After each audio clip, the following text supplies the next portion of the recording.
What did she went downstairs? Yeah, Mr. Deal. Mr. Deal. No, I'm looking for Eleanor. Oh, yeah, Eleanor? She let.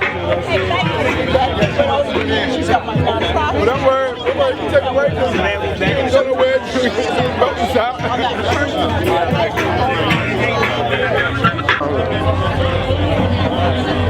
Here we go. Let me see you sweat.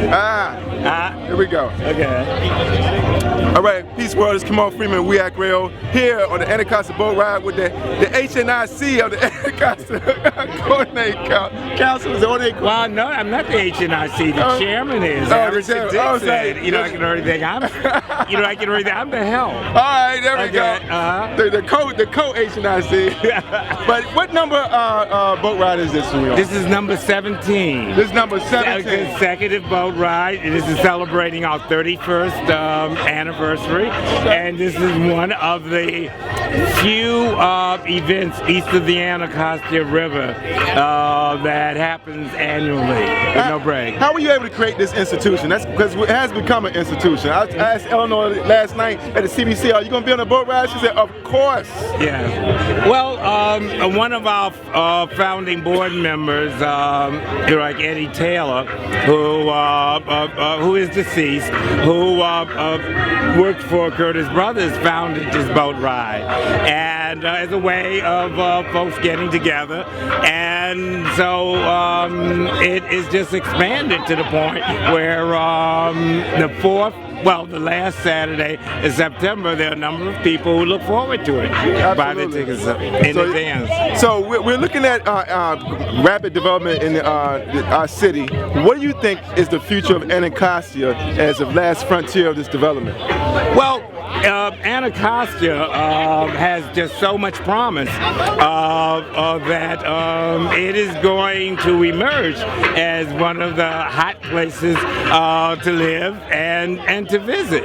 My concern in terms of all of the rapid development that is happening, that the economic gentrification of Anacostia will not lead to those people who have lived there for years and decades being pushed out. So, and part of the Anacostia Coordinating Council's mission is to bring people together so that we can be assisting in the effort to make sure that the people who have lived there for years are able to maintain and sustain, while at the same time it becomes a destination for other people in the area. Mr. Philip Panera, Anacostia Coordinating Council, thank you very much. Thank you.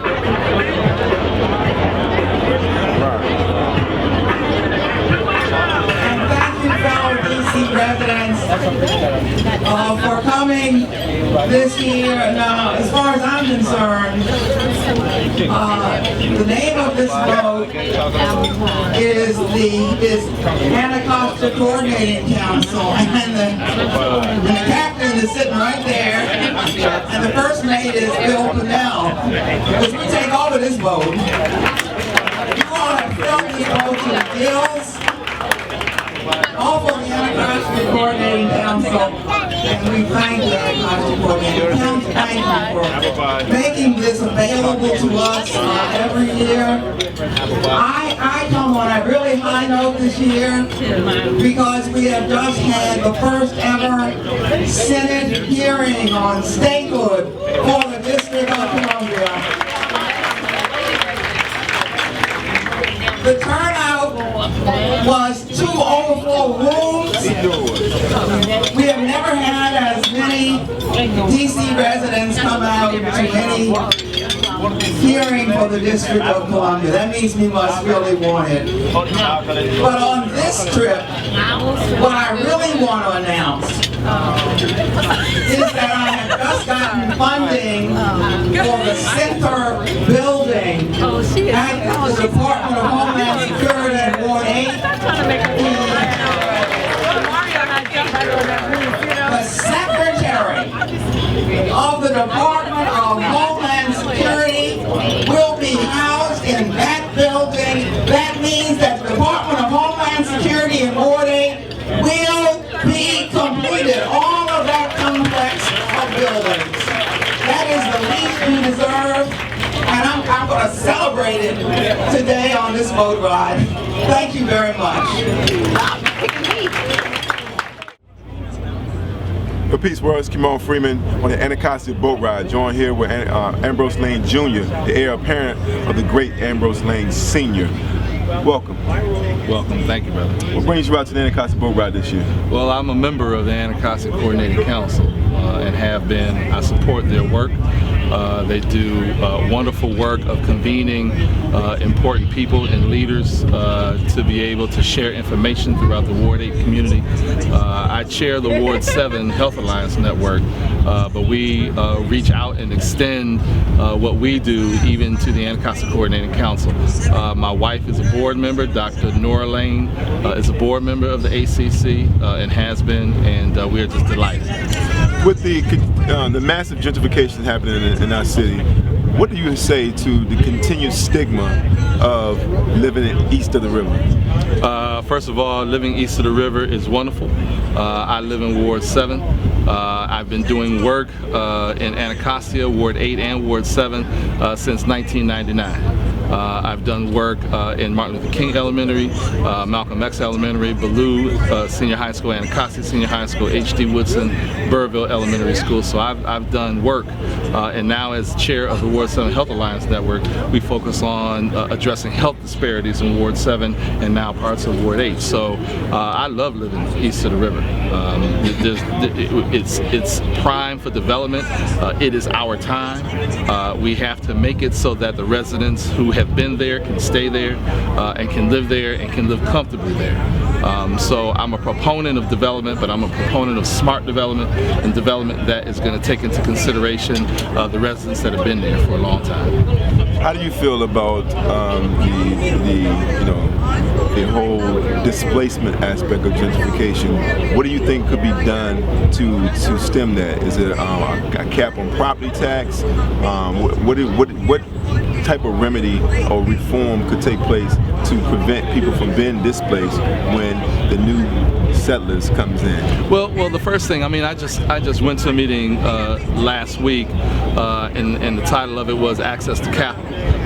And that's what needs to happen in Ward 7 and 8. We need, African American people need to have access to capital, whether or not that's for home ownership or whether or not that's for development. We need to develop the projects and the ideas that are indigenous to communities that communities want, not something that's grafted or brought in from the outside and put on top of what the community actually needs.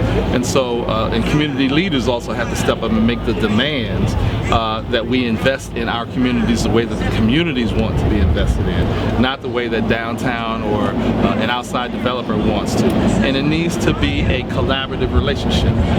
We certainly understand, and I certainly understand with my partner Tom Brown, the need to generate income and to make money. There's no question about that. But when we do development, we need to have mixed income development so that there are the incomes that will be able to support the businesses that come, but we also want low income to be able to stay there when we're talking about gentrification. So it sounds like conscious capitalism is what's needed to make sure that we have some equitable community where everyone benefits. Well, it has the name of the game is equity. Whether or not you're talking about resources for schools, we need to have equitable resources for Ward 7 and 8 schools. We need to be building neighborhood schools with the resources that schools in other parts of the city get, such as in Ward 3. We need to bring to bear those resources to schools in Ward 7 and 8 and bring those schools up to par now, not tomorrow, not in the future, not next year, but right now. And we have the ability to do it. I'm not sure that downtown has the will to do it, but we certainly have the ability to do it, and the money is there. Well, you heard it here, Ambrose Lane Jr. I was about to say senior. It's all right though, brother.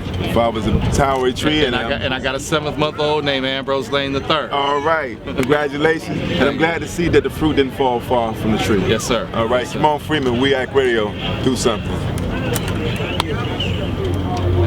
Thank you.